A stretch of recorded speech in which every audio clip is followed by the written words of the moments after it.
Here it is, the most anticipated and yet the most dreaded day in the history of the year, Valentine's Day. Traditional couples will celebrate with a romantic dinner, going on a vacation, or simply cuddling up on the couch in front of the TV with a bottle of their favorite wine. Others, instead, will prefer to distance themselves from this holiday, emphasizing that love should be celebrated every day and not just once a year. That being said, we must admit one thing. To a certain number of happy couples will correspond to an equal number of desperate singles. Let's be clear, they are not desperate, but they still feel this way. And how can we blame them? Society bombards us with messages constantly remind us that we are overdue, we're getting older, we need to look for that special person. Which is funny. We live in a time where independence is valued more than ever, yet there is anxiety about time passing. It's evident to everyone that there are deadlines to meet, and while singles feel cornered, many couples act as if they feel safe, perhaps even too much. Their sigh of relief is suspicious and begs the question, is it love that keeps them together, or is there something else going on? That's why today I'd like to give singles a different perspective than the stereotypical couples good, single bad, allowing them understand that they are not the losers of the situation, but rather they have a precious opportunity to focus on themselves without unnecessary distractions and to grow like never before. Of course, that isn't to say that you cannot also grow inside of a relationship or as a couple. Being together with someone puts you in touch with your deepest emotions. You are forced to find a compromise while constantly fighting against the temptation to lose yourself in the safety of the relationship, perhaps failing miserably most of the time.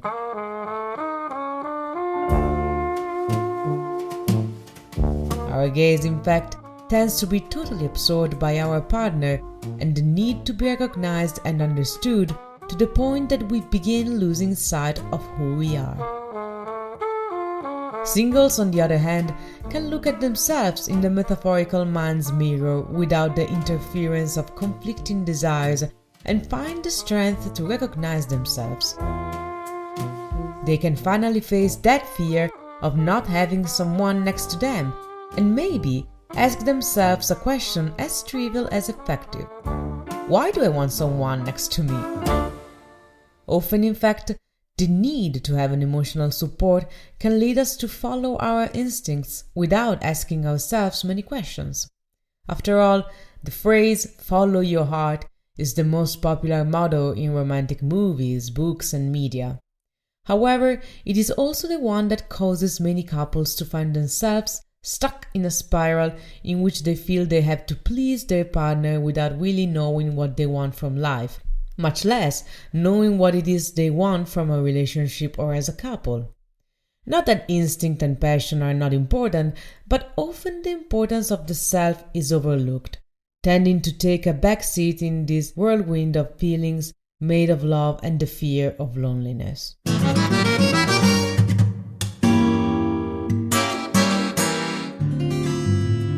It's not even that hard to use. Try to imagine yourself single, alone on the couch on a Sunday afternoon.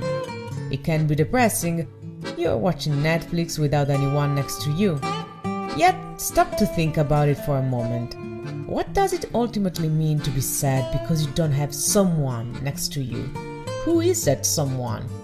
It almost seems as if that melancholy lies on an ideal dream, like something that serves more to buffer our discomfort rather than enrich it.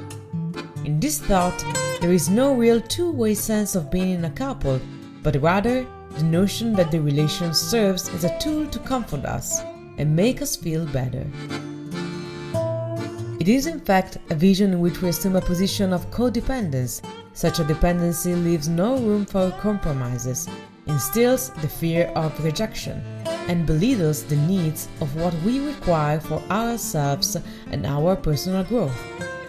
So why not use this afternoon on the couch to think about who we are, who we want, and why? Ask ourselves, why do we have this ideal defined in our heads, and what does this say about us? Instead, focus on the reality that we are people with a world as deep as the ocean inside us, and that we can take charge of our lives on these rough seas regardless of who is around us.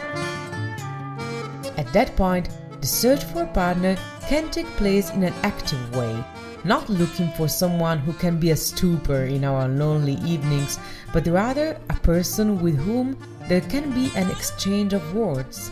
Someone who wants to be with you because they want to enrich themselves, and vice versa. Let's try to think about this, to make the most of our present time without worrying too much about what is lacking to achieve ideals that perhaps we don't really feel. Consider that you have the opportunity to reflect on all this, and that many couples can't, even if they would like to, because they are too busy living in their comfort zone. From this moment onwards, that lonely evening won't be that depressing anymore, and Valentine's Day will become a holiday just like any other.